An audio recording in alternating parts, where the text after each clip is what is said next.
nous, c'est la première fois, autant, alors c'est un outil Trendy Buzz Influence qu'on utilise, c'est pas nouveau qu'on l'utilise ainsi, mais c'est la première fois qu'on mettait les écrans au vu et au su de tout le monde, si j'ose dire, dans les espaces de travail. Et on a fait un peu aussi un showroom, c'était la première fois qu'on avait cette logique de social screen, de social room. Voilà. Sur les effets de l'écoute, Mehdi Famibel qui fait la voix off, qui est dans l'équipe, les évoque. Ça nous a permis de détecter très rapidement, juste après le lancement, quelques heures après le lancement, des erreurs sur le site. Ça nous a permis d'affiner les FAQ également sur le site. Et ça nous a aussi permis de capter le plus finement possible le langage naturel que les internautes utilisaient dans les retombées, dans les articles, pour améliorer par exemple nos campagnes de SIM concernant ce produit. Voilà, premier exemple.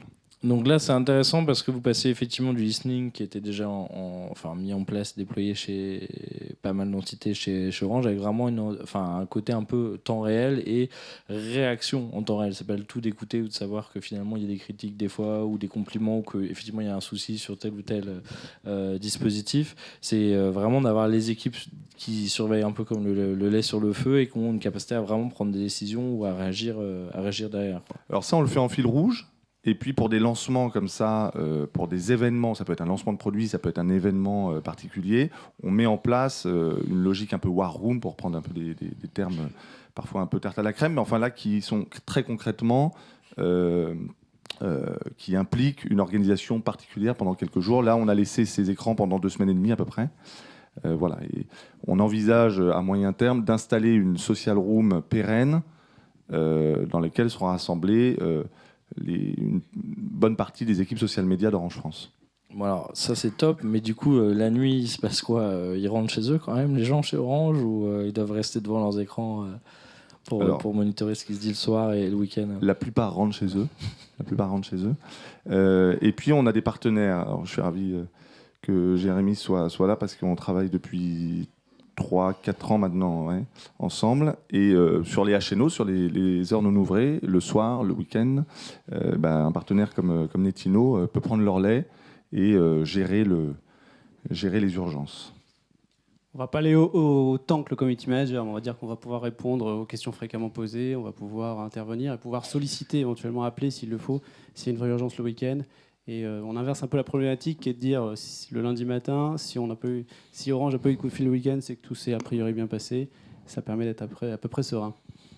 Donc effectivement, il y a une vraie organisation des process à mettre en place, sachant que des moments ça peut être vous, des moments ça peut être un partenaire externe. J'imagine que du coup, il faut bien vous caler parce que vous donnez un peu le bébé, vous donnez un peu la responsabilité de la marque sur les réseaux sociaux quand vous êtes allé vous coucher, quoi. Oui, ça passe par un contrat très clair, par aussi une courbe d'apprentissage avec un partenaire. Donc concrètement, j'en changerai pas tous les 6 mois. Voilà, c'est une prestation au sens le plus noble du terme qui nécessite de la confiance, de la connaissance par le partenaire de notre métier, des interlocuteurs, de nos process. Et puis, comme tu l'évoques, une gouvernance, une organisation bien huilée, voilà, avec des allers-retours. On ajuste lorsque un dirigeant de l'entreprise, par exemple, arrive sur Twitter, on ajuste les grilles de modération avec le partenaire. Voilà, c'est le genre d'événement qui fait évoluer la relation. Mais j'insiste, je pense que si on devait changer demain, ça représenterait un coût d'apprentissage assez. On met l'utilisateur final, je ne sais pas si on va avoir le temps de voir les slides du coup, mais on met l'internaute au centre et on va voir les conversations pour s'assurer que quand il se passe quelque chose la nuit, on a aussi le retour de ce qui s'est dit dans la journée, on peut suivre tout ce qui s'est passé et intervenir en fonction de ça. Donc justement, concrètement, si tu peux nous montrer un tout petit peu comment ça se passe. Je sais pas, je prends le verre. Faut appuyer juste vers... L'idée, c'est quand on modère directement sur Facebook notamment, il y a quelques fonctionnalités qu'on voit ici, on peut répondre, on peut masquer éventuellement, mais c'est assez limité. Et en tant que, les community managers ou les modérateurs vont vite avoir le problème de ne pas savoir exactement où on en est, de regarder le message et non plus son contexte. Donc l'idée ici, dans les quelques minutes qu'on a, c'est de réfléchir à comment l'outil peut permettre de modérer efficacement. On va raisonner plus sur le comment on modère que sur le pourquoi. On en a parlé 1000 fois du pourquoi. Et je vous propose 5 fonctionnalités, si ça veut bien. Il faut juste appuyer très fort. Voilà. La première, c'est gagner en productivité, en efficacité. Je ne sais pas si vous voyez bien, là, mais sur la gauche du screen, là, on voit 147 commentaires. Il faut dérouler, il faut aller regarder les commentaires. Imaginez que vous reveniez 2 heures après, il y en aura peut-être 183, lesquels vous avez déjà traités. C'est un vrai problème, ça, de savoir éviter de traiter 2 fois le même message, surtout si on est 2 personnes différentes qui prenons le relais l'une après l'autre, savoir où est-ce que le camarade s'est arrêté. Ne pas en oublier, parce que les gens peuvent en plus se répondre les uns aux autres, donc les commentaires ne sont pas forcément l'un en dessous de l'autre. Il y a une logique aussi de... Décidément, j'ai du mal. Que tout ça se multiplie si on a plusieurs pages Facebook. Il faut aller regarder chaque page. Et puis aussi, si on a plusieurs posts, puisque là, c'est un post, mais puis il va y en avoir 5 ou 6 qui restent actifs, voire plus sur la période. Et puis, c'est encore plus multiplié si on a plusieurs espaces sur les réseaux sociaux. Là, on parle de Facebook, mais en l'occurrence, toujours pas. Mais théoriquement, il y a les slides d'après qui apparaissent avec Twitter, avec plutôt Dailymotion, YouTube. Il y a des espaces autant qui se multiplient. Donc, imaginez-vous un modérateur ou un community manager qui doit regarder sur chaque page et chaque espace à tout moment et se souvenir où il s'est arrêté. C'est très compliqué. Il perd énormément de temps. Ça, c'est un premier point. Et j'imagine si en plus il y a plusieurs modérateurs ou plusieurs personnes dans l'équipe. En théorie, pour faire 24/7, il faut effectivement plusieurs personnes. Toujours dans l'exemple concret, on passe chez Disney. On est sur Disney, c'est plus d'une trentaine de pages Facebook, c'est plusieurs espaces sur YouTube. Essayer de faire afficher tout ça en même temps.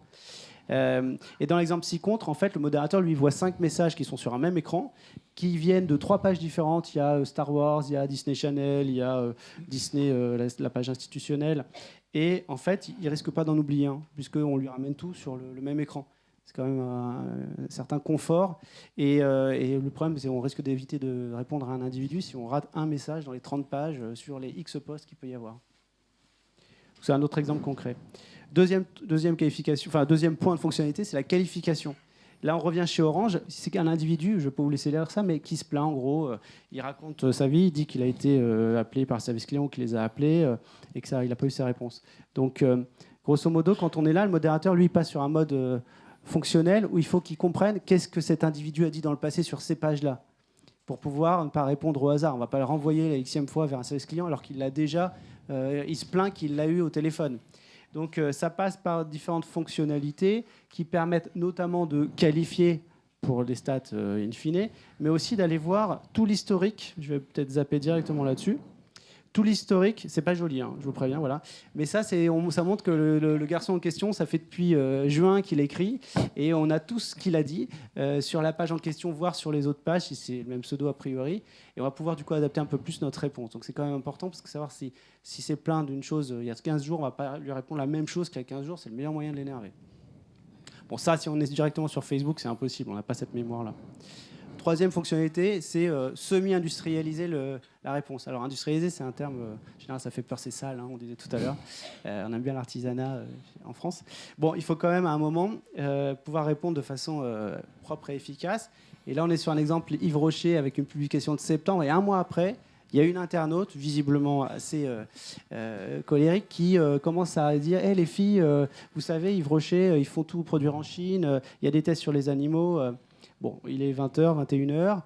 On répond sur le fait que non, c'est pas vrai et que, au contraire, ceci et cela. Mais elle revient, moins d'une demi-heure après, avec un témoignage, un copie-écran de je ne sais quoi, qui dit mais si, regardez, j'ai la preuve. Dans ces cas-là, c'est assez sensible quand même. On est sur un sujet pour Yves Rocher qui est sensible. On parle de tests sur les animaux. Ça fait partie des sujets dans lesquels on peut potentiellement avoir une crise. On ne peut pas laisser au modérateur le soin d'improviser une réponse ici. Et donc là, ce qu'on voit ici, c'est que dans l'outil, il y a une bibliothèque de réponses type qui va pouvoir sélectionner. En gros, là, il met, vous ne le voyez peut-être pas, mais il va dire test sur les animaux niveau 2, parce qu'il y a déjà eu une première réponse. Et il y a une réponse un peu plus poussée qui va être apportée. Et pour ne pas improviser, elle est déjà donnée, puis il peut la personnaliser si besoin légèrement, et puis on va la changer régulièrement pour ne pas donner l'impression que c'est un robot. Donc adapté au contexte, mais avec une sécurité du fond qui est prévalidée à l'avance. Éviter les coquilles, bon, ça c'est toujours le problème. Éviter de répondre justement à côté aussi, parce que c'est là qu'on peut engendrer plus de problèmes qu'il n'y en a eu au départ. Et puis être réactif, parce que ça évite qu'elle draine derrière elle d'autres internautes. Bon, je ne sais pas si j'ai le temps d'en parler d'autres, mais j'avais 2 autres fonctionnalités que je peux vous plutôt. Bonne raison de choisir un outil, c'est aller plus loin dans l'analyse. Là, on revenait sur les pages Disney. On va pas tout parler, mais on va dire page par page, on peut qualifier la tonalité. On l'a un petit peu vu dans la vidéo, même très bien vu dans la vidéo de Séverin, donc on va pas le redire, mais on peut voir sur la page aussi tous les mots-clés sur une journée. Quand on a 30 pages Facebook, qu'est-ce qui s'est passé sur la page 25 mardi dernier? Avec ces nuages de mots-clés, on sait les thématiques, on peut aller regarder tous les commentaires qui prennent ce mot-là. Voilà. Et puis donc c'est finalement générer des insights sur base de ta modération, de tout ce qui a été.